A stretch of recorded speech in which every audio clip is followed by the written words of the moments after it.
যদি কখনো কাউকে দেখে তোমার খুব পছন্দ হয়ে যায়, তুমি চাইছো তার সাথে সম্পর্ক করতে, তার সাথে ভালোবাসা করতে, তাহলে বন্ধু এই দুটি বিষয় তার সাথে মিলিয়ে নাও। দেখো, তাকে দেখে তোমার মনে যদি প্রচণ্ড পরিমাণে খুশি জাগে, অতিরিক্ত খুশি, তুমি বুঝতে পারছো না যে কোথা থেকে কি কারণে তোমার মনটা এত খুশি হয়ে যাচ্ছে তাকে দেখা মাত্র,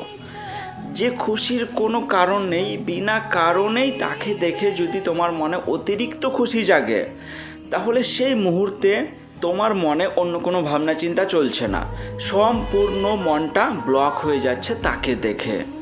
যদি এই রকম দেখো যে তার মনের সাথে তোমার মনের প্রচণ্ড মিল, তোমার ভাবনা চিন্তা তার সাথে মিলে যাচ্ছে, তার ফিলিংস, তার অনুভূতি সব কিছুই তোমার সাথে মিলে যাচ্ছে, তাহলে 100% তুমি শিওর হয়ে যাও সেই মানুষটাকে ঈশ্বর তোমার কাছে পাঠিয়েছে।